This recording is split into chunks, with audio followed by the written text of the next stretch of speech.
प्रासुरमणु सिन्धवन्दितं दोदगादिकं ममलं प्रणमामि वर्धमानं तीर्थं धम्मस्य कातारं शेषे पुण्यतीर्थयरि ससौवसिद्धे विशुद्धस्वभावे समणेयणानदंस चरित तव वीर्यायारि ते सौवे समगं पतेगमेव पतेगं वन्दामि अवट्टन्ते अर्हन्ते मानसे खेते किच्चा अरिहन्ताणं सिद्धाणं तरणमो गणहराणं अज्जावैवगाणं साहूढं चैव संवेसिं तेसिं विशुद्धदंसं प्राणपहाणासमं समासेज्य उपसंपयामि सम्मं जतोणिवाणसंपत्ति।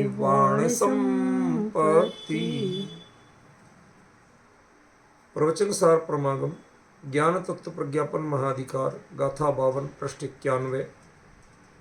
न विपरिणमदिण गेणेव गेण्हदि ओपज्यदिणेव तेषु आठेषु जाणन्नविते आदा अबंध गोतेण पर्णतो। एक बार अर्थ कर लें, फिर उसके बाद आगे की चर्चा करेंगे। ते जाणन्नवि आदा, ध्यान रखना यहाँ ते आदा का विशेषण नहीं है, सर्वनाम नहीं, ये कर्म है। देखो इधर ते लिखा, संस्कृत में इसको तान कहते हैं। ये द्वितीया बहुवचन, उनको इसका अर्थ, उनको जानता हुआ आत्मा, उनको जानता हुआ आत्मा, ऐसा इसका रूप बनेगा। क्यों? क्योंकि ते आदा कहें तो आत्मा सब, आदा सब तो एक वचन है और ते बहुवचन हो जाएगा। फिर क्यों ये रूप प्रथमा बहुवचन में भी बनता है और द्वितीय बहुवचन में भी बनता है। समझ गया? अब कौन सा लगाना, ये तो थोड़ा अपनी बुद्धि तो लगानी पड़ेगी ना, सब कुछ ऐसे कहने से काम नहीं चलेगा। तो अपन ज्यादातर पढ़ने ते आदा पढ़ते, ते आदा नहीं, ते जाणन्नवि आदा। देखो लिखा भी वही है, ते जाणन्नवि आदा, उनको जानता हुआ भी आत्मा। ठीक है ना? उनको युगपत जानता हुआ भी आत्मा न भी परिणमदि, ना तो परिणमित होता है, न गेणनदि, ना ग्रहण करता है, न तेसु अट्ठेसु न उपपज्यति, उन पदार्थों में उत्पन्न भी नहीं होता है। तेण, इस कारण से, अबंधगो परिणति परिणत्तो, उसे अबंधक ऐसा कहा गया। ठीक है? अब काफी कुछ सिनेरियो शब्दार्थ में तो क्लियर हुआ ना कि कैसे लगना है। कि ये लाइन सबसे पहले मैंने निशान लगाया हुआ कि ते जाणन्नवि आदा। ते माने कौन? कि पिछली गाथा में जो बताए हैं, तिक्कालनिच्च विषमम शैलम सवत्थ संभवम चित्तम, ये जो बताए हैं ते, इनको, ठीक है ना, जानता हुआ भी जो आत्मा है, वो आत्मा ना तो उन पदार्थों के रूप में परिणमित होता है, न उन पदार्थों को ग्रहण करता है, और न ही उन पदार्थों में उत्पन्न होता है। ठीक है ना? इसलिए तेण माने इस कारण से, माने ये तीनों काम नहीं करता है, इस कारण से अबंध गो, वह बंध रहते अबंधक है, ती माने ऐसा, परिणत्तो माने कहा गया। ठीक है? अब शब्दार्थ क्लियर हुआ, जो शब्दों का अर्थ है वो क्रम है, वो तो क्लियर हुआ। अब देखो इसमें सबसे मेन पॉइंट क्या है इस गाथा में? अबंध। कल भी बताया था कि इसका जो गोला लगाया ना, वो गोला माना गायब करने के लिए नहीं, गोला माना वो गोल लक्ष्य। इसका पूरी गाथा का लक्ष्य क्या है? कि ज्ञान अबंधक कहा गया है। इसका मतलब जो बंद होता है संसारियों को, तो उसमें ज्ञान बंध का कारण नहीं कहा, लेकिन ज्ञान बंधा हुआ कहा। आज का की पॉइंट समझे आप? ज्ञान बंधम करोति इति बंधकः। हम उल्टा समझते, उसने इतने बंधक बनाए, आतंकवादियों ने 9 लोगों को बंधक बनाया, तो वो हम होस्टेज के रूप में समझते। समझ रहे हैं? यहां बंधक होस्टेज नहीं है, बंध को करने वाला वो बंधक, और जो बंध को नहीं करता है वो अबंधक। समझ में आ रहा है? फिर से एक बार, जो बंध को करता है वो बंधक, हमारे यहां जो बांधा जाता है वो बंधक, उल्टा अर्थ समझते। यहां अभिप्राय क्या है? बंध को करने वाला वो बंधक है। ठीक है ना? तो आपकी भाषा में कहें तो टेररिस्ट बंधक है, होस्टेज बंधक नहीं है। पर आप लोग हिंदी में होस्टेज को बंधक बोलते कि इतने लोग बंधक बनाए आतंकवादियों ने। अरे वो बंधक तो बने, वो तो बंध से ग्रस्त थे, उनको बंद करने वाला कौन है? कि वो टेररिस्ट। समझ गए? तो संसारी जो आत्मा है उसका जो ज्ञान है, उसका ज्ञान बंधक कहा गया, और केवली का ज्ञान अबंधक कहा गया। इसके पीछे रहस्य क्या? ज्ञान को बंधक क्यों कहा और ज्ञान को अबंधक क्यों कहा? ठीक है ना? क्या ज्ञानावाणी के कारण? कहते नहीं, ज्ञान ज्ञानावरणी का बंध नहीं करता है। क्या प्रमाण है? कि तत्प्रदोष निंदव मात्सर्य अंतराय आसादन उपघात ज्ञान दर्शनावर्णयो। ज्ञानावर्ण और दर्शनावर्ण के जो कारणभूत भाव हैं वो ज्ञान रूप भाव नहीं है, वो तो मोह रूप भाव, चारित्र मोह रूप भाव। प्रदोष, अच्छी बात में भी दोष लगाना, समझ में? निंदव, दूसरे की बिना बात के निंदा करना, बुराइयां करना, समझ गया? मात्सर्य, मत्सर के कारण अच्छी बात को भी स्वीकार नहीं करना, समझ गया? कुछ भी कह लो। अंतराय, दूसरे के पढ़ने लिखने किसी भी काम में विघ्न डालना, तो ये ज्ञान के काम तो नहीं है ना, ये तो खुरापाती काम है, ये तो चारित्र मोह के काम है। तो ज्ञान से बंध नहीं हो रहा, तो फिर ज्ञान को बंधक क्यों कहा और उसी ज्ञान को इस स्थिति में अबंधक क्यों कहा? विजय जी, कुछ प्रश्न समझ में आ रहा है कि नहीं आ रहा है? क्योंकि अभी तक तो बाकी सब सफेद स्लेटें दिख रही हैं मुझे, साफ स्लेटें, किसी के चेहरे पे कुछ नहीं है। अब तुम चेहरा छुपाओ चाहे दिखाओ, किसी को काना अक्षर समझ में नहीं रहा है, अभी किसी के माथे पे कुछ नहीं। ये सब बैठे हैं गुग्गू, ऐसे देख रहे हैं, हाँ भाई कुछ शायद समझ में आ जाए। मैं तो अपनी ओर से जो कहना था वो कह चुका, समझे ना? जो बात बता स्पष्टीकरण करूंगा, लेकिन मूल मुद्दे की जो बात कहना थी वो मैं कह चुका, ये कह रहा हूं। पॉइंट समझे?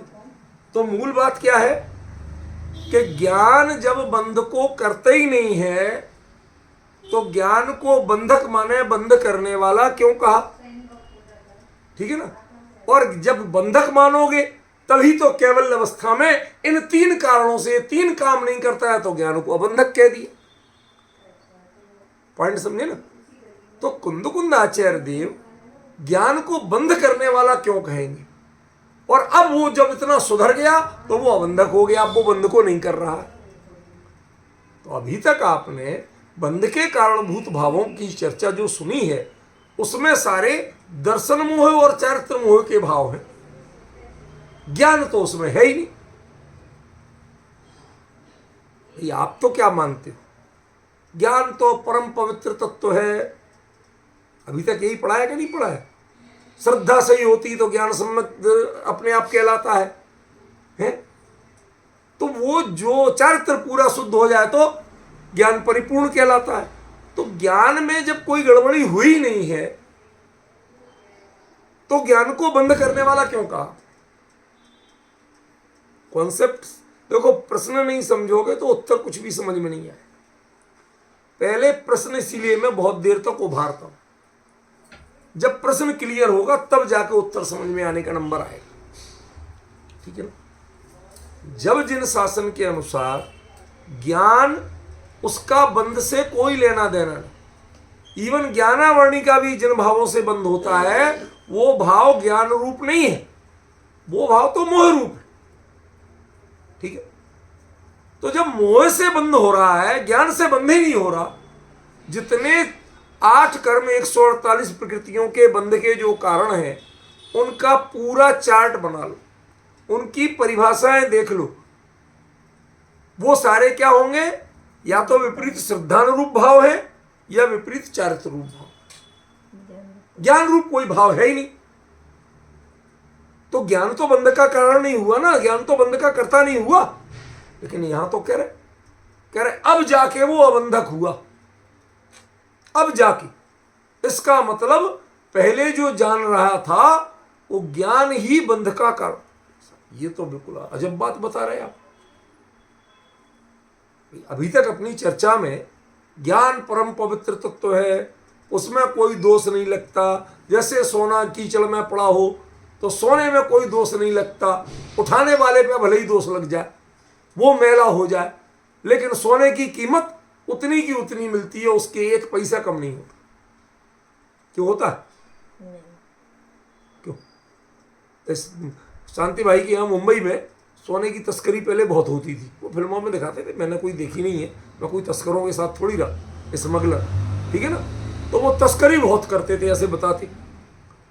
तो वो तस्करी होती थी तो उसमें अक्सर कोई गटर में डाल देगा, पुलिस से बचने के लिए छुपा देगा, कोई कहीं डाल देगा। तो वो गटर में डालने के बाद हीरे की या सोने की कीमत कम हो जाती थी क्या? नहीं हुई। तो ऐसे यदि ज्ञान परम पवित्र तत्व है तो इनके राग द्वेष मोह के साथ रहने पर वो अपवित्र कैसे हो गया? बंध का कारण कैसे हो गया? बंध करने वाला कैसे? प्रश्न तो उठना चाहिए ना। जब प्रश्न उठेगा तब उत्तर समझ में आएगा।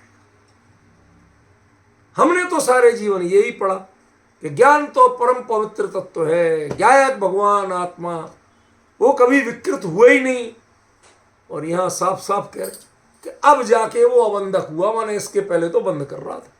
यदि वो उन पदार्थों को जानते हुए उन रूप परिणमित हो, उनको ग्रहण करे, उनके रूप में उत्पन्न हो, तो वो क्या कहलाएगा? वो बंधक कहलाएगा। और नहीं ऐसा ना परिणमन करे, ना ग्रहण करे, ना उत्पन्न हो, इन कारणों से अबंधक। इन कारणों से अबंधक हुआ माने पहले तो बंधक था ना। तो पहले यही तय करो कि यहां पर अबंधक और बंधक की चर्चा कर क्यों रहे आचार्य। समझ गए? और ज्ञान को यदि आप बंधक नहीं मानते हो, बंध का कारण या बंद करने वाला नहीं मानते हो, तो अबंधक भी नहीं कह सकते।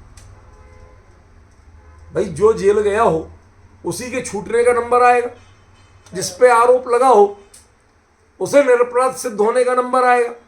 जिस पे आरोप ही नहीं लगा तो बाइज्जत बरी होने का मतलब क्या है? क्यों मैं कहूं किसी को कि फला साहब अब किसी का नाम ले लो तो लड़ पड़े ना, इसलिए नाम नहीं ले रहा, कि फला साहब बाइज्जत बरी हुए, इसका मतलब इन पे आरोप लगे थे। ये है कि नहीं? तो ये ज्ञान को यहां बाइज्जत बरी क्यों कर रहे हो? इसका मतलब है अब जाके ये इन कारणों से अबंधक हुआ कहा गया। इसका मतलब पहले बंधक था। तो ये तो पूरे जनागम के विपरीत बात कर रहे हो महाराज आप। अब गड़बड़ आप कह नहीं सकते, इतना विश्वास पक्का है। तो अब जरा हम ही आप मेहनत करें कि फिर आचार्य कहना क्या चाहते, हमारा गियर फंस कहां रहा है जिससे गाड़ी नहीं चल रही। समझ गए? गियर लग जाए तो गाड़ी की चाल स्मूथ हो जाती, और गियर फंस जाए तो गाड़ी चलती ही नहीं, अटक जाते। तो हमारा उपयोग यदि ऐसे प्रश्नों में उलझ जाए तो आगे जितनी चाहे चर्चा कर लो कुछ समझ में नहीं आता। तो पहले मैं उलझाता हूं बाकायदा। ठीक है ना? क्यों? तुम जैसी चाहे चाल चले जा रहे थे, आगे कैसा टर्न है वो उसके लिए पहले एक बार रुक तो जाओ, सुलझाओ, और कौन सा गियर लगाना उसके हिसाब का लगाओ। ठीक है? आचार्य किस अपेक्षा से, किस विवक्षा से, किस दृष्टि से बात कह रहे हैं, क्या ज्ञान कभी बंधक हो सकता है? कहते ज्ञान नहीं बंधक तो बंधक कौन है? किसी जगह डकैती पड़ी, रॉबरी हुई, करोड़ों का माल चोरी हुआ। अब चोरी का आरोप जो माल चोरी हुआ उस पर लगा सकते हो कि जो करोड़ों के गहने चोरी हुए तो तुम लोग बदमाश थे, तुमने चोरी करवाई, कह सकते हो? नहीं भाई कहने को तो लोग कहते ही हैं कि ना जिसके पास माल नहीं हो उसके यहाँ चोर नहीं आए। भिखारी के कभी चोर नहीं आता, जिसके पास माल होता वहीं चोरी होती है। तो चोरी का कारण क्या? कि माल है। तो कारण अलग है, करने वाला अलग। यहां करने वाले की बात है, यहां कारण की बात नहीं, समझिए। तो जैसे पैसे को, गहने को चोरी करने वाला नहीं कह सकते, गन लेके गए थे तो गन को चोरी करने वाला कह सकते, डकैती डालने वाला कह सकते। गन के द्वारा डरा के डकैती डाली गई, ये सब सही है, लेकिन फांसी पे गन नहीं चढ़ाई जाएगी, जेल में गन को नहीं डाला जाए। फिर बंधन में किसको डाला जाता है? ये बताओ। जो ज्ञानवान है, जिसमें अकल है, इनमें अकल ही नहीं। ना गहने, जो माल चोरी हुआ ना उसमें अकल है, और जिसको दिखा के चोरी की ना उसमें अकल, जिस थैले में बक्से में भर के ले गए ना उसमें अकल। इनमें से किसी के विरुद्ध एफआईआर नहीं हो सकती। हो सकती हो तो बताओ। तो विजय जी, आप तो मुंबई में रहते, पैसे वालों की जगह है, देश की आर्थिक राजधानी है, आप ही बता दो थोड़ा बहुत कि कभी किसी केस में गन के विरुद्ध एफआईआर हुई हो, उस सूटकेस के विरुद्ध एफआईआर हुई हो जिसमें पैसे चोरी करके ले जाया गया, या उन गहनों, पैसे के विरुद्ध, नोटों के विरुद्ध एफआईआर हुई हो कि जो चोरी हुए थे, नहीं हुए। पर एक जो ज्ञानवान तत्व है उसके ऊपर सारे आरोप लगाए जाते हैं कि सारे गुण का बाप कोलू तू है, तेरे में ज्ञान है इसलिए फंस रहा है, तू भी जड़ होता तो तुम ही नहीं फंसता। कैसे? अभी बताता हूं। किसी ने रोबोट के माध्यम से चोरी करवाई, क्यों? गैरेज में। अब वो चोरी की जगह क्या मौजूद था? रोबोट था ना, तो रोबोट के विरुद्ध एफआईआर करोगे। अब इस रोबोट को ऑपरेट कौन कर रहा था, बनाया किसने? हमेशा पकड़ा ज्ञानवान तत्व जाएगा, जड़ को कौन पकड़ेगा? जिसमें ज्ञान नहीं है उसे पकड़ेगा कौन? उसे चोरी करने वाला, अपराध करने वाला कहेगा कौन? कागज है, ताड़पत्र है, जिन पर खोद के लिखे गए, वो कलम है। अब हमें तो वो कुंद आचार्य के वो पत्थर ही मिल जाता तो हमारी रूपल बहन कहती है उन तो और माथा रखाते, बहुत खुश होते, तृप्त हो जाते। पता नहीं उन लोगों ने उठा के कहाँ रख दिया, अब पहचाने कैसे कि जो दीवार में इतने पत्थर लगे उनमें से वो कौन सा था, और उसके कितने टुकड़े करके इन्हें लगा दिए। मजदूर तो मजदूर होने, कहाँ अकल? तो आपके लिए महिमा जरूर है, वो लोहे की कलम मिल जाए जिससे उन्होंने शास्त्र लिखे थे, तो अभी रूपल बहन तो उसके लिए सोने के भाव दिल ले ले, उसके बदले में उतना सोना दे दे।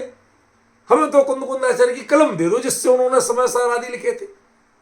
आप महिमा जितनी चाहे कर लो, कलम की भी, पत्थर की भी, और ताड़पत्र मिल जाए ओरिजिनल तो उनकी भी, लेकिन पूज्य कौन रहेंगे? कुंद ज्ञानवान तत्व के ज्ञान विहीन तत्व?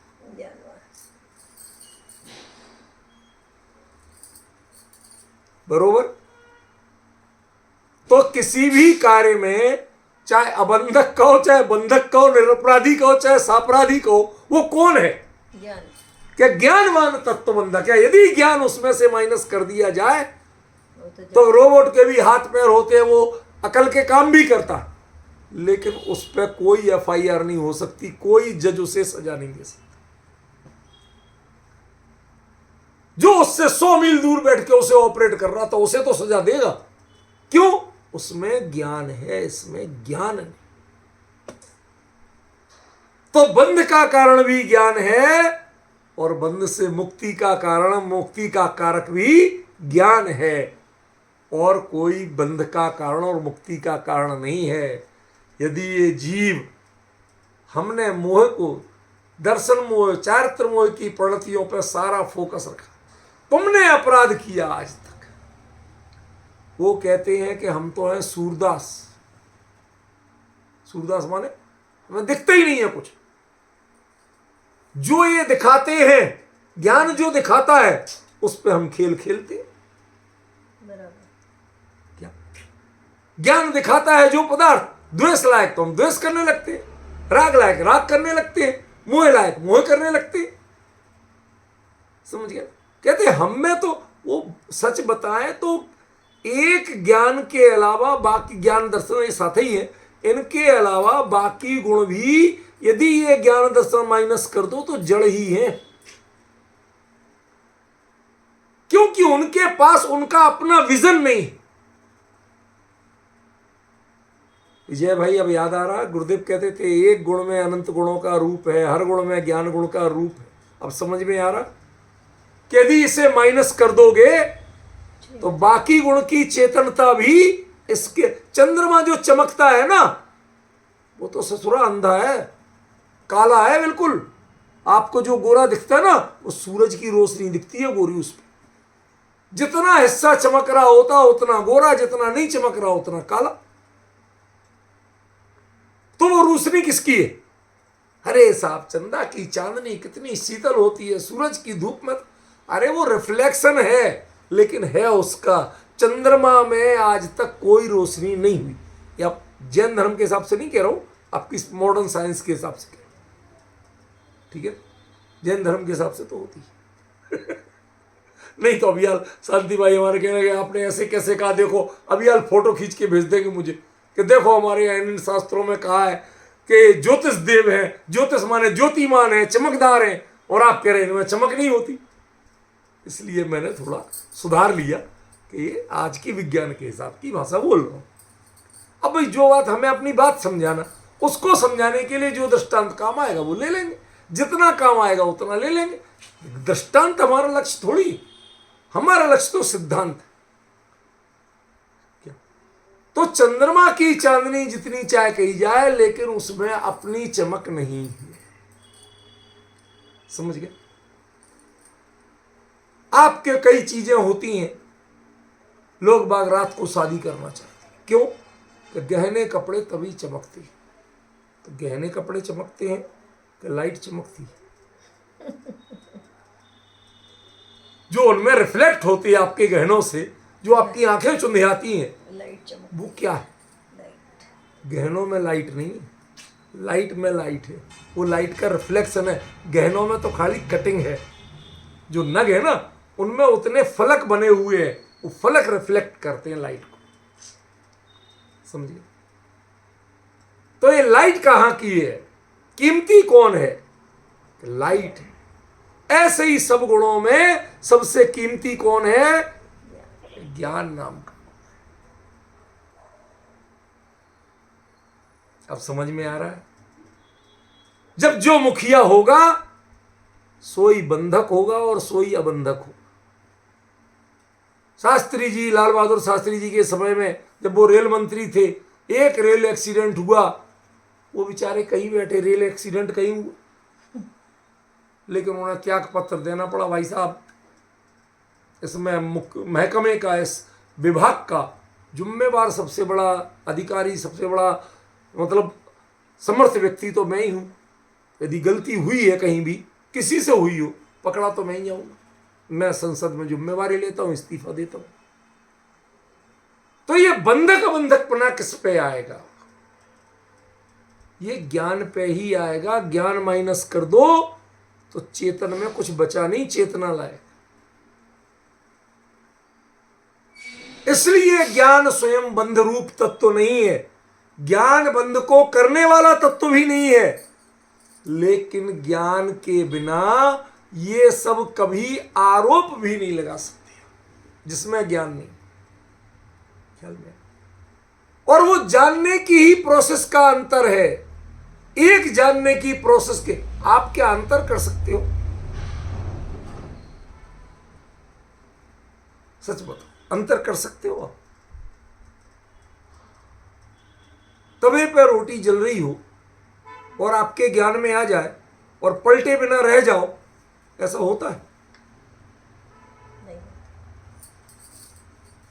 बताओ, होता हो तत्काल परिणाम आदि जानना, ज्ञान जाना जब तो परिणाम आया, जब तक नहीं जाना तो जल रही थी, यही तो कहते हो ना। तो परिणाम का कारण क्या है? ज्ञान। उठा ली तुरंत, ग्रहण का कारण क्या है? कि ज्ञान। समझ में? नहीं बेल के डाल दी, उत्पन्न होने का ज्ञान। ये सब जब ज्ञान होगा, पता चलेगा तो रिएक्शन होगा, पता ही नहीं चलेगा तो रिएक्शन नहीं होगा। तो जो क्रिया जिसमें हो रही है वो तो जड़ है, ज्ञान ही चेतन है। इसलिए ज्ञान ही बंध का कारक है और ज्ञान ही अबंधक है। अब होगा कैसे अबंधक? तो आचार्य ने 3 फार्मूला दे दिए कि ये 3 काम नहीं हो और फिर भी युगपत जानते रहो तो अबंधक है। जानोगे नहीं तो अभी अबंधक नहीं। एक बात बताओ, जिन पदार्थों का आपने जीवन में कभी सेवन नहीं किया, भटकटाई का सेवन किया कभी? नाम ही आज पहली बार सुन रहे। एक कटीला फल होता, ठीक है ना, पौधा होता है, उसके पत्तों में भी कांटे होते हैं और जो फल लगता है उसमें भी कांटे होते हैं। वो औषधि के रूप में काम आता है वैद्यों के, लेकिन बाकी यदि करें तो हमारे काम का नहीं। तो मैंने आपसे कहा कि भटकटाई का सेवन किया कभी? कि आज तक नहीं किया। तो उसका त्याग किया कभी? कि वो भी आज तक नहीं किया। तो उसका बंध आपको हो रहा कि नहीं हो रहा? नहीं तो त्याग करने की जरूरत ही क्या है? त्याग काय का होता है? ज्ञान में ही ग्रहण है और ज्ञान में ही त्याग है। पर का ना ग्रहण है ना पर का त्याग।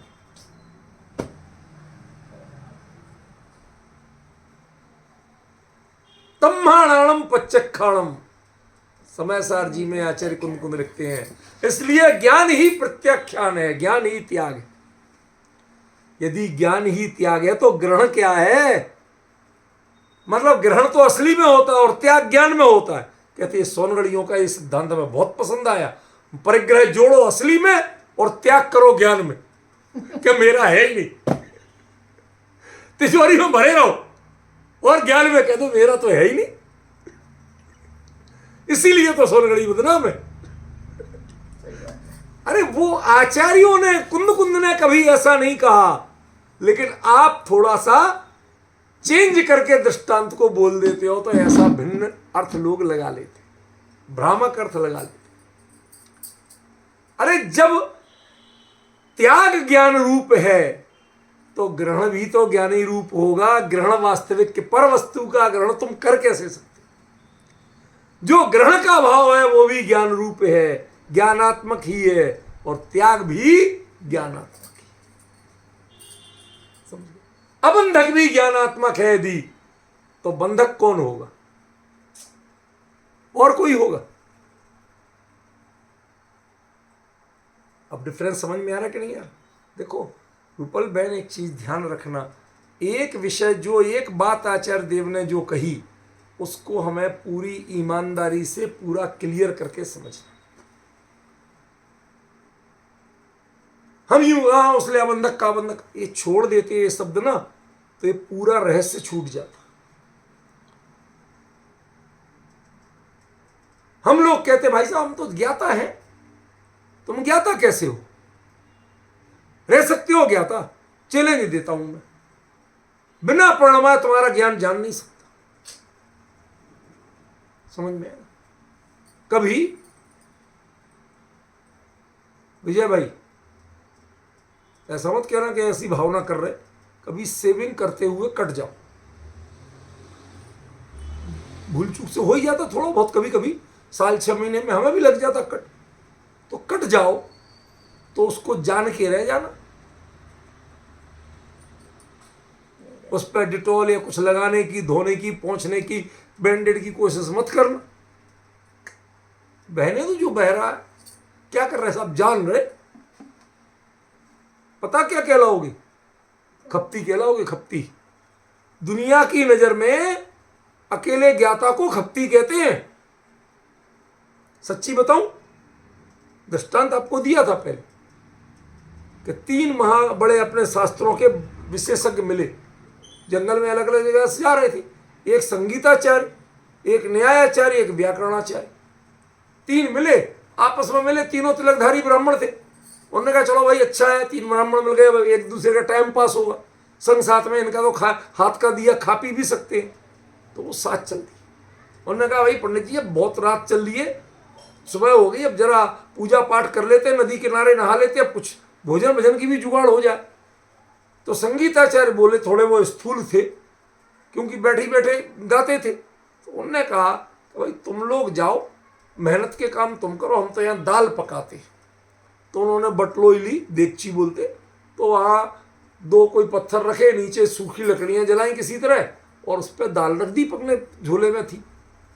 तो वो दाल पकाने लगे। एक को कहा, न्यायाचार्य को कहा तुम घी ले आओ यार, बिना घी के मजा नहीं आएगा, देसी घी ले आओ जाओ बाजार से। अब जब नदी है तो गांव भी होगा बगल में, तो तुम ले आओ। और व्याकरणाचार्य से कहा तुम कुछ सब्जी फल ले आओ, मिलजुल के अच्छी तरह खाएंगे। 3 लोग मिल गए तो जरा ढंग का बनेगा, ढंग का खाएंगे, समझ गए ना। तय कर लिया। अब तीनों पहुंचे। व्याकरणाचार्य पहुंचा, उसने कहा कूसमांड क्या भाव दिया? अब कद्दू दिखा तो कद्दू को कूसमांड बोलते। अब उसे जो सब्जी बेचने वाला भला आदमी, औरत जो थी, उसको आ गई गुस्सा, ये कोई अंडा है क्या? कूसमांड अंडा शब्द था ना, अब वो है कद्दू के लिए संस्कृत में बोलते। तो उसने एक डंडा लगाया व्याकरणाचार्य को, कहते नालायक, मैं सब्जी बेच रहा हूं तो ये अंडा बता रहा है, भाग यहां से। जहां शुद्ध नहीं बोलते वहां के मैं सब्जी भी नहीं लूंगा। वो चले आए उठा के। न्यायाचार्य ने तो घी ले लिया, पैसे दिए, ले लिया बर्तन में। अब कांसे के बर्तन में, कटोरे में यूं घी लेके आ रहे। रास्ते में सोचने लगे, घृताधारे घटम घटाधारे घृतम बा, बर्तन में घी है कि घी में बर्तन है? परीक्षा करके सिद्ध करें। तो उन्होंने परीक्षा कर ली, परीक्षा कर ली। तो अब जो लगा रह गया वही घी रह गया, बाकी घी नहीं। अब दोनों तो असफल होके लौट आए। आके उन संगीताचार्य से कहते भाई साहब क्या हुआ, हम तो पिटपिटा के आ गए, तुम्हें दाल तो बन गई, चलो दाल बाटी ही खा लेंगे, रूखी सही। तो वो संगीताचार्य क्या है, दाल ओवल ओवल के कड़ी बन रही है, खदक रही है, और तुम कह रहे मैं इसमें रिसर्च कर रहा हूं कि इसके खदकने में कौन सा राग।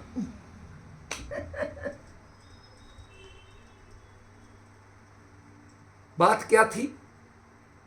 आप गे को यदि मात्र ज्ञाता बनोगे, उसके अनुसार परिणमन करने वाले नहीं बनोगे। वो दाल जब पक गई तो तुमने पकना जानने के बाद उतारा नहीं, तो खप्ती कहलाओगे कि नहीं कहलाओगे? तुम्हें सब्जी लेने भेजा था क्या व्याकरण पढ़ाने भेजा था? अरे दुनिया से तो कद्दू बोल लेते उनकी भाषा में, तुम्हें सब्जी भी मिल जाती, डंडा भी नहीं मिलता, तुम भी खप्ती हो। और वो न्यायाचार्य महाखप्ती। अरे हाथ में जब अपने सामने डलवाया कि इस कटोरा लेके क्यों गया था? तुझे पता है कि कटोरे के आधार में घी आएगा, पता था, फिर भी कहते नहीं परीक्षा करेंगे साहब, परीक्षा प्रधानी है। तो ज्ञान जब अकेले ज्ञान रूप रह जाए तो उसे खप्ती कहते हैं। आज अपनी संसारियों की भाषा में, मोहियों की भाषा, जानता रह जाए, परिणमाए नहीं, ग्रहण नहीं करे, कुछ नया उत्पन्न नहीं करे, तो कौन है? खप्ती। ज्ञान अकेला जानता रह जाए तो इन संसारियों की समाज में उसकी कोई कदर नहीं है। कदर बताओ, आपको दृष्टांत में बता तो दिए, सबने उनको खप्ती कहा। शब्द सवार है, अकेले जान रहे। अरे जानने से क्या होता? शास्त्र की बात छोड़ो, लोक में लोक की बात चले। लोक क्या है? किसी को प्रणमन कराओ, किसी को ग्रहण करो, किसी को उत्पन्न करो, कुछ ना कुछ तो खटपट करो। अकेले जानने को लोक में खप्त कहते हैं, समझ गए? और युगपत जानने को कि ये तो पागलपन कहते हैं। एक चीज के, एक प्रणमन के ज्ञान को तो खप्त कहते हैं कि भाई जानो, लेकिन प्रणमन कराने की कोशिश मत करो, बस जानते रह जाओ। कभी आप लोगों के बस का है ऐसा अकेला जानना? रोटी जल रही हम जान रहे, दूध उफन रहा हम जान रहे हैं, गैस की उस पर कुकर की सीटी पे सीटी बज रही, दाल बह रही हम जान रहे। क्या कहा जाएगा? बेटा कहेगा रूपल बहन, मम्मी अब मेरे को आ जाओ, थोड़ा इलाज विलाज करा देते हैं आपका। क्यों? जानते रह गई तुमने, प्रणमाया नहीं उसे। संसार में ज्ञान अकेला ज्ञान बना रहे तो इन संसारियों की नजरों में वो अक्षम्य अपराध है। मेंटल हो गया वो, मेंटल।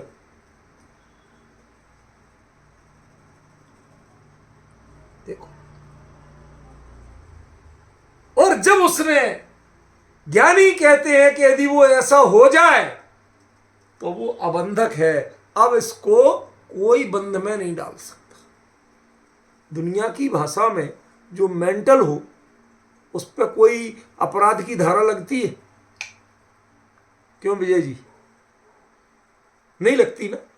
इन संसारियों के लिए मेंटल बन जाओ, अबंधक हो जाओगे। और इन संसारियों के जब तक तुम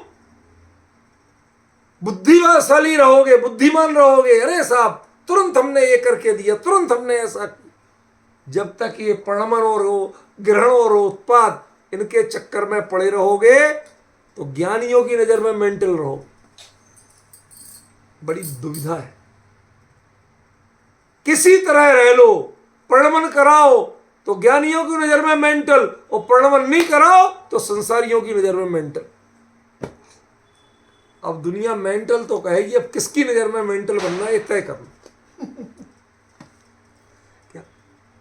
या तो संसारी तुम्हें मेंटल कहेंगे और या ज्ञानी तुम्हें मेंटल कहेंगे। बताओ अब किसके द्वारा मेंटल की उपाधि चाहिए? अबंधक तुम्हें किससे कहलवाना क्या? यदि तीन लोक के नाथ मुझे अबंधक कहते हैं, मेरे ज्ञान को अबंधक कहते हैं, तो मेरा जीवन धन्य है। भगवान हमें वो तरीके बताओ कि ज्ञान अबंधक कैसे होता है। कि तीर्ण इस कारण से, किस कारण से? अब देखो एक नया रहस्य बता रहा हूं। तीर्ण में एक वचन है, तीर्ण में एक वचन है, और ये तीन कार्य तीन है, तो तीन के लिए तो एक वचन आ नहीं सकता। तो वो एक चीज बताओ जिसके कारण से।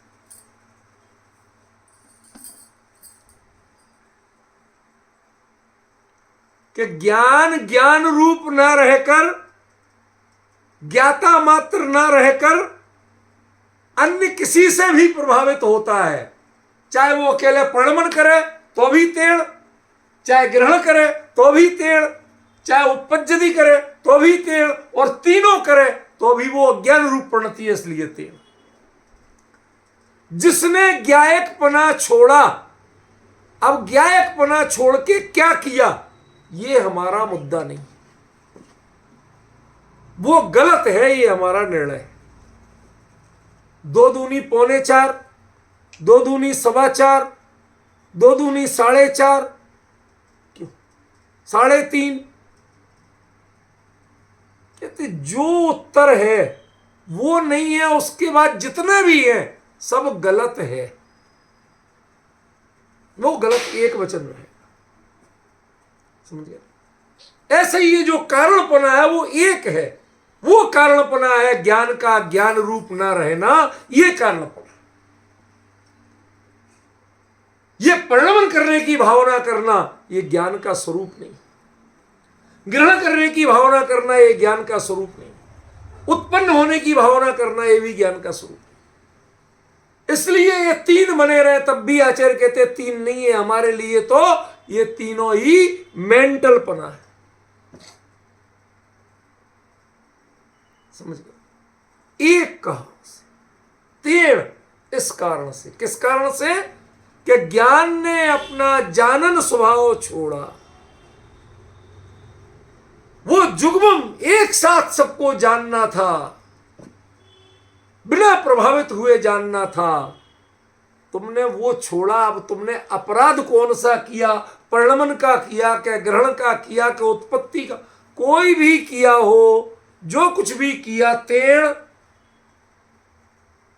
और तीनों नहीं किए तो अभी तेण, क्योंकि वह परिणति जीव की, वो परिणति एक। जो ये तीनों काम नहीं करती है वो परिणति एक है। क्या कहा? जो ये तीनों काम नहीं करती है वो परिणति एक है, वो तीन परिणतियां नहीं है। एक है। मैं ना चोरी करता हूं, ना झूठ बोलता हूं, ना दुराचार करता हूं, तो मैं तीन हुआ कि एक? एक। वो काम तीन है लेकिन उनका कर्ता एक। वो एक। ऐसे ही ये तीन काम है लेकिन इन तीनों कामों का नहीं करने वाला जो है तेण, इसी कारण से उसको अबंधक कहा। पॉइंट समझ में आया? कुछ देखो, अब आपको तो इतनी देरों में तो समझ में आ जाना चाहिए कि कुंद कुंद के गाथाएं जो हैं उनका अर्थ निकालने के लिए कितनी मेहनत चाहिए, कितना समर्पण चाहिए। एक एक गाथा में कम से कम 3-3 घंटे लगते हैं आपके, कभी 4, 5, 6, 7 भी लग जाते हैं, नहीं तो 3 तो कम से कम लग रहे हैं आजकल। और 3 घंटे कोई दृष्टांत नहीं, कोई इधर उधर की फालतू बात नहीं होती, टू द पॉइंट बात होती, तब इतना लग जाता है। तो आप समझिए कि कुंद कुंद की गाथाओं का अर्थ करने में आपको कितना डेडिकेशन चाहिए। और जो लोग 5 मिनट में गाथा निपटा के आगे बढ़ना चाहते हैं वो क्या पढ़ रहे हैं और क्या पढ़ा रहे हैं, इससे समझ में। मूल गाथा छोड़ के जो चुटकुले सुना रहे उनको समझ लो वो कितने बड़े ज्ञानी। समझे? ये कुंद कुंद समाज के मनोरंजन की पंडिताई के विषय नहीं, ये तो इतने समर्पण से समझो कि एक एक मात्रा भी क्यों लगा रहे उसके बारे में पूरा उपयोग गड़ा के देखो। गुरुदेव कहते थे कि वो मेढ़े की तरह नजर गड़ा के देखते। एक वो जीव कहते थे किसकी तरह? वो जैसे वो पकड़ ले, गोह होती ना, गोह पहले पुराने जमाने में किले पे चढ़ते थे तो वो गोहे की कमर में रस्सी बांध के उसको चढ़ा देते थे, उसे जरा सा इशारा किया रस्सी का, वो वहीं चिपक जाती थी। अब सेना की सेना चढ़ जाए उसके ऊपर उस रस्सी से, लेकिन वो गड़ी नहीं है पर उसके नाखून गड़े हुए, वो पकड़ लेते। ऐसा उपयोग जो उस एक एक शब्द को, एक एक मात्रा को पकड़ ले, तब जानना कि आपने कुंद कुंद के ग्रंथ को पढ़ा है, उसका अर्थ किया। कल कर चुके इसी में, आज एक शब्द अकेला आया और वो एक शब्द आपको क्या कह रहा? लगभग 44-45 मिनट ले गया एक शब्द। वो अबंधक कहा। क्यों कहा? तीन। तीन माने ये तीनों का एक रूप भाव। और वो भाव क्या है कि ज्ञान ने ज्ञान के अलावा बाकी सब कुछ किया।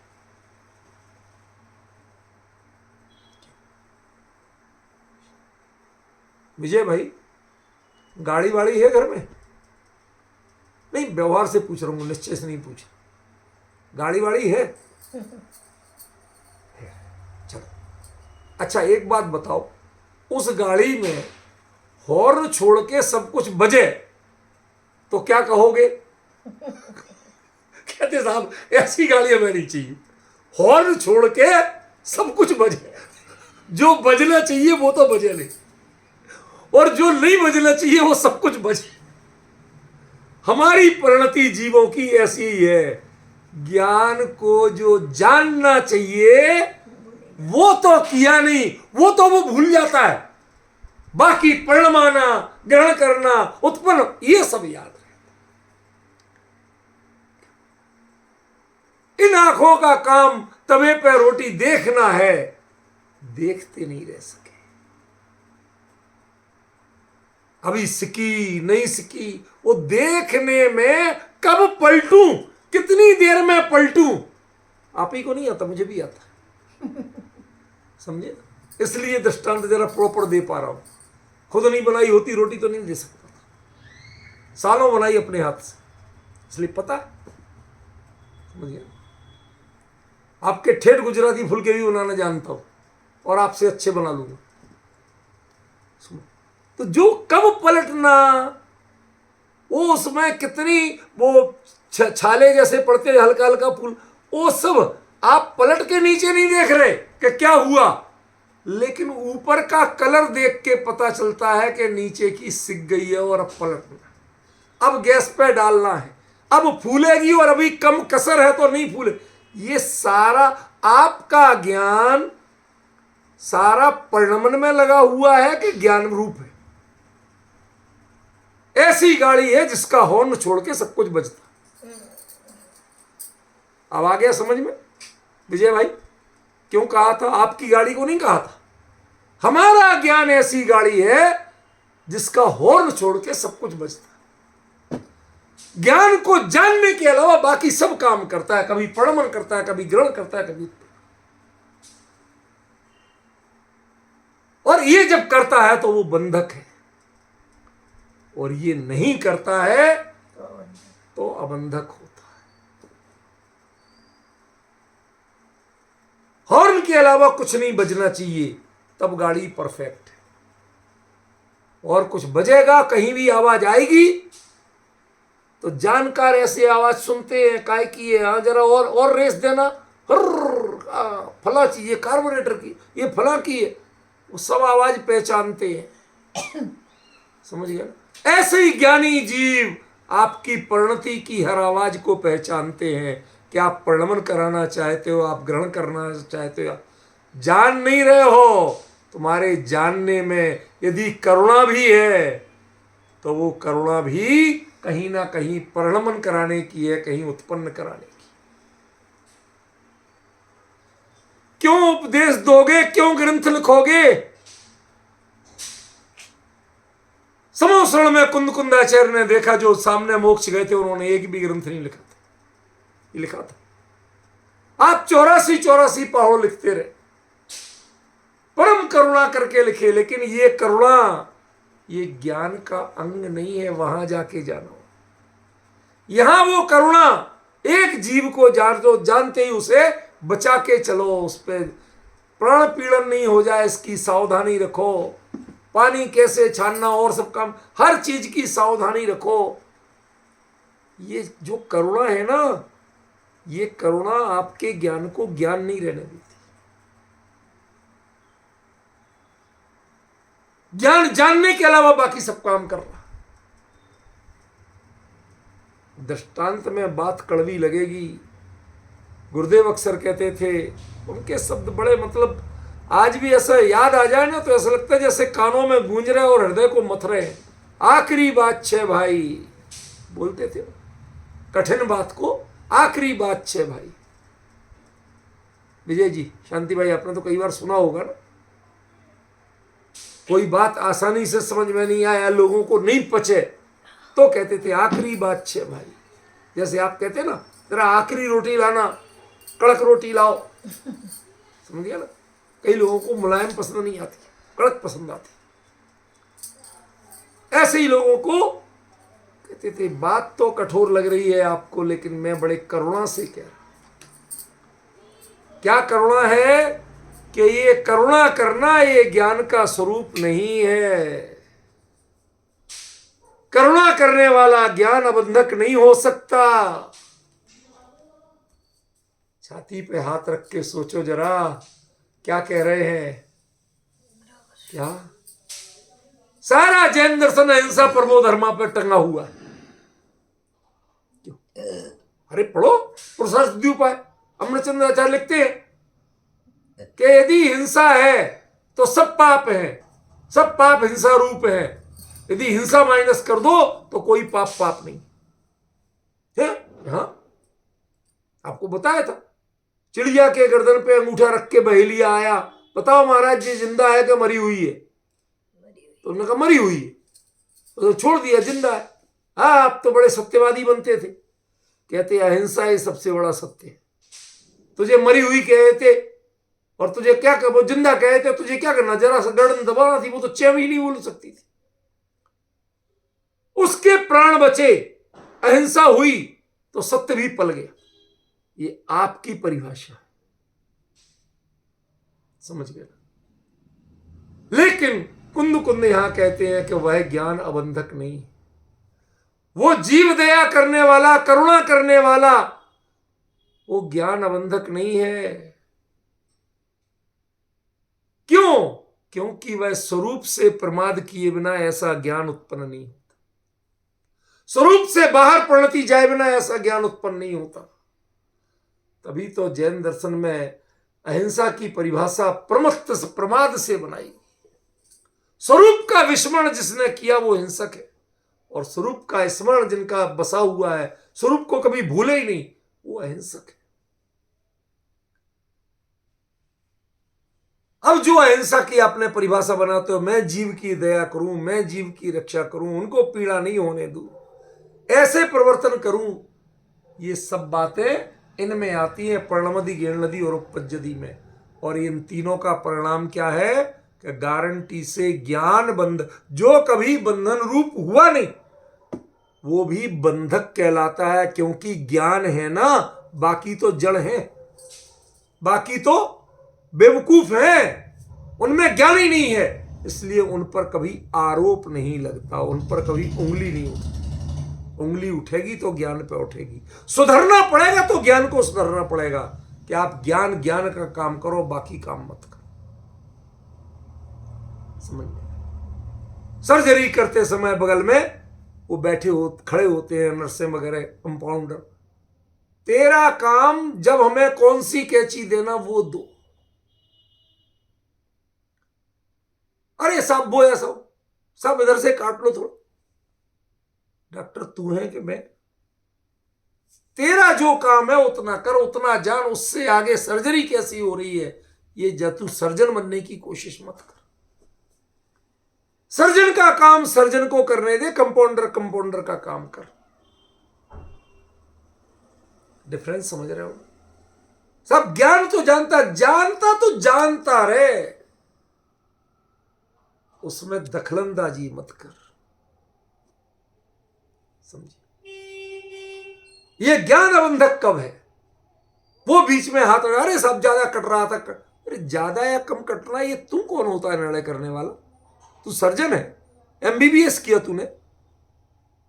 प्रश्न समझ रहे हैं इसमें? केवली क्या जान रहे हैं, वो जानना परम पवित्र है। साहब ये तो सारा कुछ गड़बड़ हो रहा है और आप जान रहे हो, कुछ ही नहीं कर रहे। कोई करुणा नहीं आती आपको? कहती जब जब करुणा की थी ना तब तब बंद हुआ था। तीर्थंकर प्रकृति ऐसा बंद हुआ था कि सोते जागते उठते बैठते खाते हर स्थिति में बंद होता था, यहां तक कि सामायिक और ध्यान करते हुए भी बंद होता था। ये करुणा इतनी खतरनाक चीज है। संसार के जीवों की तुलना में उनकी दृष्टि से देखो तो ये बहुत बढ़िया काम है साहब। बढ़िया तो हो गई, आप अपने हित छोड़ के दूसरों के लिए जान दे रहे हो तो बढ़िया तो कहलाओगी। परमवीर चक्र मिलना बहुत आसान है। अपने लिए क्या किया ये तो बता। ये तो स्वार्थ का दर्शन है, परमार्थ सदता है ये अलग बात है, लोगों को भी अपना हित मिलता है ये अलग बात है। लेकिन जैन दर्शन परमार्थ का दर्शन नहीं है। यदि परमार्थ रहेगा, दूसरों का भला करने की भावना रहेगी, करुणा की भावना रहेगी, तो ज्ञान कभी अबंधक नहीं हो सकता। करुणा रहेगी तो कभी प्रणमन कराना चाहोगे, कभी ग्रहण कराना चाहोगे, कभी उत्पाद कराना चाहोगे।